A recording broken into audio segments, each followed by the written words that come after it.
भावना खुराना हूँ। खुराना आई सेंटर में मैं एक पीडियाट्रिक ऑफ्थल्मोलॉजिस्ट, बच्चों की आंखों की स्पेशलिस्ट और ऑक्यूलोप्लास्टिक सर्जन, जो आंखों के आसपास की प्लास्टिक सर्जरी जो होती है, जैसे आंखों के पलकों की दिक्कत या नसूर वगैरह, आंखों से पानी आना, उस तरह के प्रॉब्लम्स में मैं डील करती हूँ।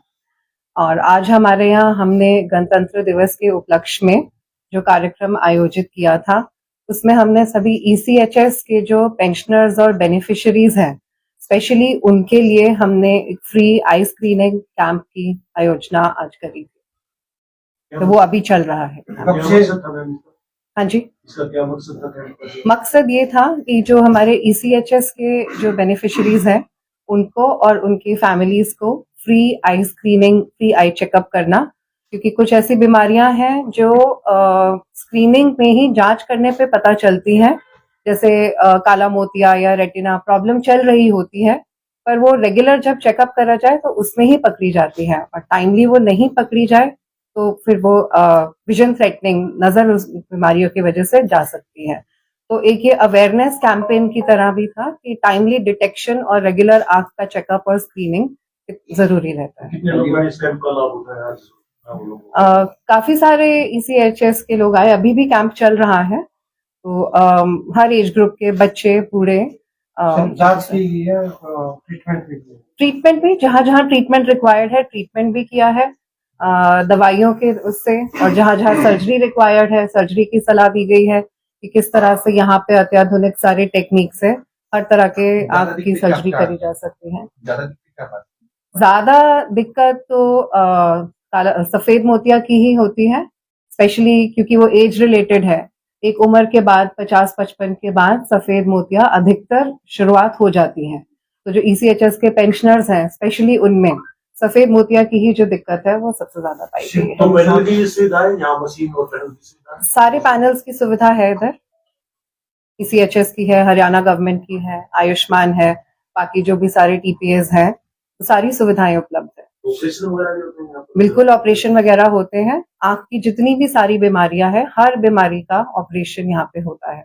राइट फ्रॉम सफेद मोतिया, काला मोतिया, पर्दे की दिक्कत, छोटे बच्चों की आंखों की दिक्कत, भैंगापन, पलकों की दिक्कत, नासूर, आंख से पानी आना, हर तरह की जो भी आंख की जो भी बीमारियां हैं, सबका इलाज ऑपरेशन द्वारा यहाँ होता है। सिम्पटम्स और इसके क्या क्या आप बच सकते हैं शुरुआत में? देखो, आंखों की ना दो किस्म की बीमारियां हैं। एक जो आपको सिम्टम बता के आती है, एक जो सिम्टम के बिना आती है और अंदर ही अंदर नजर खाती है। आज के कैंप का और इस तरीके के अवसर जो आते हैं, उनका हम फायदा उठाते हैं कि अवेयरनेस कैंपेन जाए, और उसका पर्पज यही होता है कि जो बीमारियां बिना सिम्टम के आ रही हैं, उनको हम टाइमली पकड़ सके। इसके लिए हम भी करते हैं, सरकार भी अपनी तरफ से कोशिश करती है, रेडियो में भी आता है, न्यूज़पेपर में भी आता है, लेकिन ये बार बार रीइंफोर्स करना पड़ता है लोगों को, क्योंकि जनरली हमारी पॉपुलेशन में जनरल आई चेकअप का कॉन्सेप्ट या जनरल चेकअप का कॉन्सेप्ट बहुत ज्यादा नहीं है। लोग तभी घर से निकलते हैं, डॉक्टर को दिखाते हैं जब आंख में कुछ तकलीफ हो, लेकिन अधिकतर भयंकर बीमारियां जो है वो बिना बताए आ जाती हैं।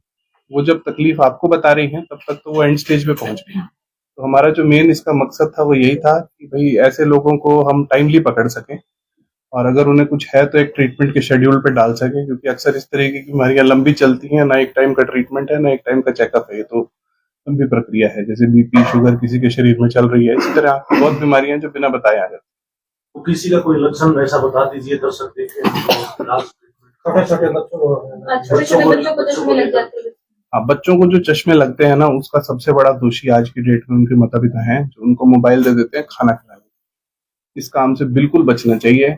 अगर आपका बच्चा को मतलब आप मोबाइल की बजाय आप टीवी दिखा लो, ये बहुत बड़ा उस पर एहसान हो जाएगा बच्चे पे, बड़े होते होते तक चश्मा नहीं लगेगा। मोबाइल से तो बिल्कुल ही दूर रहना है। दूसरा, बच्चे को अगर महंगापन आ रहा है तो इस तरीके का मिथक है हमारे समाज में कि बड़े होकर ठीक कराएंगे, ये बिल्कुल गलत बात है। अगर महंगापन है और खासकर सिर्फ एक ही आंख में महंगापन है, तो वो ज्यादा खतरनाक है दोनों में होने से। उसको तो बिल्कुल जितना छोटा हो उतने समय पे दिखाओ, ताकि नजर उसकी बचाई जा सके। बड़े होने के बाद वो नजर वापस आती ही नहीं है। तो संभव है इलाज उसका? बिल्कुल संभव है। समय पे दिखाया जाए तो ऑलमोस्ट हर बीमारी का इलाज हाँ, डिपेंड करता है। अगर वो चश्मे के कारण आ रहा है तो चश्मा या सर्जरी, दोनों में से कुछ है, या कभी कभी दोनों। मैम मेरा सवाल आपसे है कि रोहतक शहर के अंदर अनेकों आई सेंटर है। खुराना आई सेंटर अपने आप को उनमें से एक मानता है या फिर अलग मानता है किसी विशेष उपलब्धि के साथ? खुराना आई सेंटर में कोई भी ऐसी आंख की प्रॉब्लम नहीं है जिसका इलाज संभव नहीं है। सारी जो भी आंख की दिक्कत हो सकती है, हर इलाज, हर बीमारी का इन्वेस्टिगेशन और ट्रीटमेंट अवेलेबल है। तो कोई भी ऐसी चीज नहीं है जिसके लिए हमें पेशेंट को बोलना पड़े कि ये हम यहाँ नहीं कर सकते। छोटे 6 महीने के बच्चे का भी यहाँ पे ऑपरेशन अगर रिक्वायर्ड हो पॉसिबल है। हमारे पास उस तरह की सारी सुविधाएं हैं। डॉक्टर साहब, लेंस के मामले में बड़ा कंफ्यूज रहता है। इवन की गवर्नमेंट हॉस्पिटल में कंफ्यूज करते हैं, प्राइवेट हॉस्पिटल में। आप क्या सलाह देना चाहेंगे, किस तरह का लेंस हो, कहाँ से? हमारे पता नहीं होता। लेंस जो है ना, एक बहुत ही इंडिविजुअल चॉइस है। मोटे मोटे तौर पे आजकल जैसे टेक्नोलॉजी बढ़ रही है तो लेंस एडवांस हो रहे हैं। एडवांसमेंट का लेंस में मतलब ये नहीं होता कि एक ही नजर को और साफ दिखा देगा वो। इसका मतलब ये होता है कि आपको वो नजर की रेंज दे देगा। पहले के समय में जो लेंस आता था, जैसे आपके पास कैमराज हैं, उसको फोकस डालना पड़ता है। तो आजकल के जो एडवांस लेंस है वो एक से ज्यादा फोकस के साथ आते हैं, दूर से लेके पास तक। आपको जानकारी होगी, पहले के जमाने में जब ऑपरेशन होता था तो दूर की नजर साफ आ गई तो पास के लिए चश्मा लग रहा है, पास की साफ आ गई तो दूर के लिए चश्मा लग रहा है। वो लिमिटेशन यही था कि लेंस में फोकस इतना नहीं था कि सारी चीज एक साथ दिखाई। जैसे जैसे समय बढ़ रहा है, लेंस इस तरीके के आ रहे हैं कि एक ही साथ सारा फोकस आता है।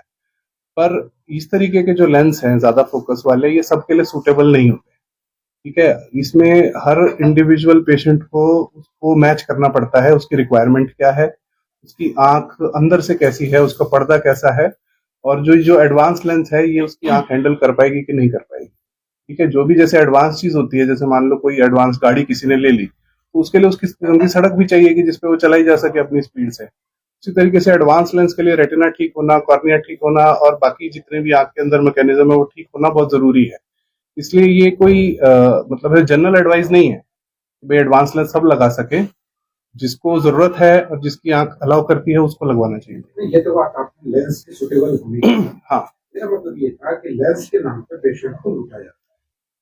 मैं वही बता रहा हूँ आपको, मैं वही बता रहा हूँ, क्या देखिए उसमें पेशेंट? मैं वही बता रहा हूँ कि जनरली जो पेशेंट को नॉलेज है वो ये है कि आपने पेशेंट को बता दिया कि भाई एडवांस लेंस है लगा लो। हर कोई सोचेगा एडवांस लेंस लगा लेंगे। मैं यही कह रहा हूँ, एडवांस लेंस सबके लिए सूटेबल नहीं है। उसको मैच करना पड़ता है, पेशेंट की रिक्वायरमेंट क्या है, उसका रेटिना कैसा है, उसका कॉर्निया कैसा है, उसकी नस कैसी है। इसलिए ये मान के चलना कि एडवांस लेंस बेटर नजर देगा, ये बिल्कुल ठीक बात नहीं है। आयुष्मान कार्ड की बिल्कुल है। डॉक्टर साहब, ईसीएचएस के जो पेशेंट हैं उनको काफी चक्कर लगाने पड़ते हैं ईसीएचएस के और अस्पताल के बीच में।